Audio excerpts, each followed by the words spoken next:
you ever got turned on while doing a love scene with any of your person? 210%. Yeah. वीर और दीपिका एक ही floor पे रहते हैं, दो अलग अलग फ्लैट। ये तो मुझे इंडस्ट्री इनसाइडर से, जिससे मैं अभी रिसेंटली मिला था, उसने भी मेरे को यही बताई है। वो पिक्चर में डेब्यू भी कर चुका है। But the whole point is कि Come on, guys. Ranveer can't downgrade Alia. No way. 2019 Ranveer film was Gully Boy, so he was flirting with Alia. No shock value, yet high octane intimacy.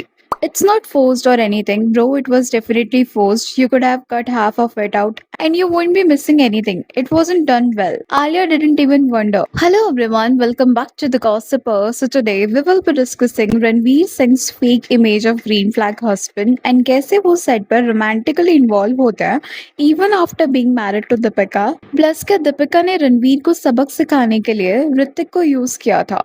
So recently Bollywood circle में एक blind circulate हो रहा है and इसमें जो speculations चल रहे हैं उसमें काफी शॉकिंग नाम है। कुछ ऐसे हिंट्स है जो इनडायरेक्टली रणवीर और दीपिका के रिलेशनशिप को हाईलाइट करता है। सबसे पहले थोड़ा कॉन्टेक्स्ट समझता है। ब्लाइंड आइटम्स या आर्टिकल्स में किसी का नाम नहीं होता है, ये बस सेट ऑफ हिंट्स होता है by some industry insiders and close circles. Most of journalists ही इसको पब्लिश करते हैं, जिसमें ऑडियंस का काम होता है दिए गए हिंट से एक्टर और एक्ट्रेस को गेस करना। अभी कभी कभी ये ब्लाइंड सच होता है और कभी कभी फेक नैरेटिव्स भी होता है। ऐसे ही एक ब्लाइंड आइटम सर्कुलेट हो रहा है जिसमें ये क्लेम किया जा रहा है कि एक लीडिंग एक्ट्रेस ने उनके एक्टर हस्बैंड को सेट पर रोमांटिकली इन्वॉल्व होते हुए पकड़ लिया and instead of creating drama उस एक्ट्रेस वाइफ ने रिवेंज लेना स्टार्ट किया। बॉलीवुड कपल्स अक्सर सिर्फ अपने काम के लिए ही नहीं बल्कि अपनी पर्सनल लाइफ की वजह से भी चर्चा में रहता है। Recently whispers of tension surfaced about a well-known celebrity pair.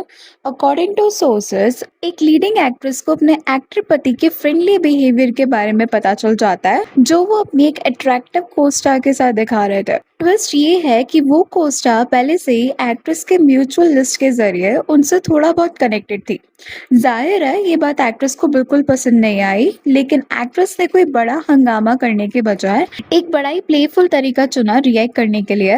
वो हमेशा अपने कंपोजर और शांति के लिए जानी जाती है, पर इस बार उन्होंने डिसाइड किया कि वो अपने हस्बैंड को उन्हीं की भाषा में जवाब देगी। एक रीसेंट इवेंट में उन्हें एक ऐसे पॉपुलर एक्टर के साथ फ्लर्टिंग करते हुए देखा गया जिन्होंने हाल ही में काफी सक्सेसफुल कमबैक किया है।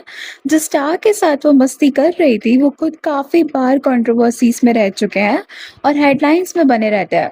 इनसाइडर्स का कहना है कि एक्ट्रेस का ये बिहेवियर सिर्फ अपने पति को चिढ़ाने और एक पॉइंट प्रूव करने के लिए था। अब उनका ये मैसेज पति तक सही से पहुंचा या नहीं ये तो वक्त ही बताएगा, लेकिन वहां मौजूद लोगों के लिए ये इंटरेक्शन काफी बड़ा टॉकिंग पॉइंट बन गया था। एंड इस लाइन में हिंट के तौर पर रणवीर, दीपिका और ऋतिक रोशन का नाम दिया गया है। अभी 2019 में रणवीर की मूवी गली बॉय आई थी जिसमें उनके साथ आलिया भट्ट काम कर रही थी। एंड अगर आप आलिया और रणवीर के इंटरव्यूज देखोगे ना सो वो क्लोज लगते हैं एज फ्रेंड्स। एंड रणवीर का ऐसा बिहेवियर अपने सारे को स्टार्स के साथ रहता ही है, लेकिन रणवीर ने एक्सेप्ट किया था कि वो 210% इन्वॉल्व हो जाता है बोल्ड सीन्स में। Have you ever got turned on while doing a love scene with any of your person? 210%. Yeah. So it's possible कि Ranveer and Alia would have started coming closer. Plus अभी इस लाइन में लिखा है कि 2019 में जिससे दीपिका ने रिवेंज लेने के लिए यूज किया था उस स्टार एक्टर ने कमबैक किया था और वो एक बड़े इवेंट में थे। सो 2019 में ऋतिक रोशन की वॉर मूवी रिलीज हुई थी एंड वो हिट हुई थी, इसीलिए वॉर से उनका कमबैक हुआ था ये बोला जाता है। प्लस 2019 में ऋतिक, दीपिका और रणवीर ने एक म्यूजिक कॉन्सर्ट भी अटेंड किया था साथ में। So this can be true.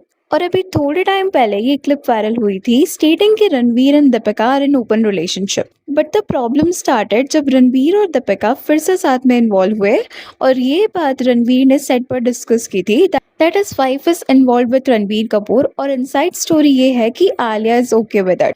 अभी अगर आपने कॉफी विद करण सीजन 8 का फर्स्ट एपिसोड देखा हो तो दीपिका पादुकोण और रणवीर सिंह साथ आए थे। वहां पर दीपिका ने बताया था कि शुरुआती डेटिंग फेज में यानी जब तक रणवीर ने उन्हें प्रपोज नहीं किया था अराउंड 2015 तब तक उनके बीच कोई स्ट्रिक्ट कमिटमेंट नहीं था। She literally said we were technically allowed to see other people but we would keep coming back to each other.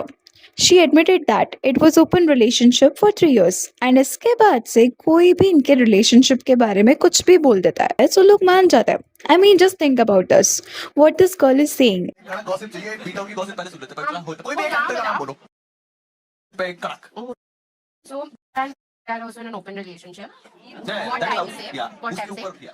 But apparently, briefly dated again recently, just before her pregnancy, and who's otherwise okay with her doing it with anyone. He was like, but this is that very main boyfriend. तो वापस चली गई तो then he was in like a lot of like duck, and he got fully drunk on the sets, and ADs were like sitting and discussing their problems, and he's like, Ranveer was drunk and उसने set पे जाके बता दिया it seems to fishy you know कोई भी husband कितना भी दुखी हो वो कभी भी सेट पर रैंडम असिस्टेंट डायरेक्टर्स के सामने अपनी वाइफ की डेटिंग लाइफ डिस्कस नहीं करेगा स्पेशली तब जब उसकी वाइफ दीपिका पादुकोण हो अगर कोई एक्टर सेट पर ऐसा कुछ बोलता तो वो न्यूज 10 मिनट में पूरे मुंबई में फैल जाती ना कि महीनों बाद किसी रैंडम पॉडकास्ट के जरिए आती हर बड़े स्टार के साथ उनकी पीआर टीम साए की तरह रहती है ऐसी कोई भी लीक्ड इन्फॉर्मेशन बिना किसी मोटिव के साथ बाहर नहीं आती है प्लस ये रूमर्स तब सबसे ज्यादा पीक पर थे जब दीपिका और रणवीर अपने सेकंड बेबी के अनाउंसमेंट करने वाले थे उसी टाइम पर रणवीर सिंह की फिल्म धुरंधर बॉक्स ऑफिस पर काफी अच्छी कमाई कर रही थी फिल्म ने 1000 करोड़ का कलेक्शन क्रॉस किया एंड रणवीर को एक बार फिर से बॉलीवुड में सक्सेस मिली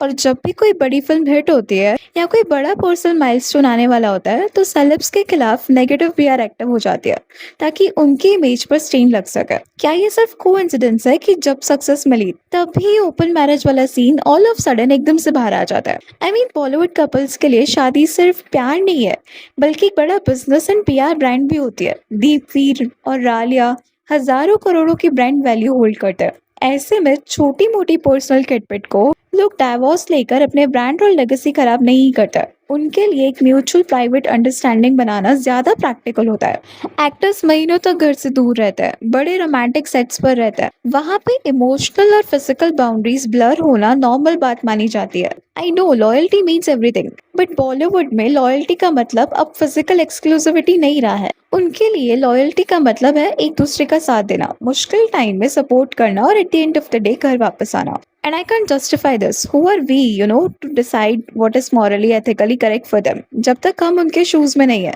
हम नहीं समझ सकते हैं मे बी अगर हम उनकी जगह हो तो यही करे जैसा कि वो करे That's why it's very easy to say कि बॉलीवुड खराब है and all, but we never know what it takes to be there.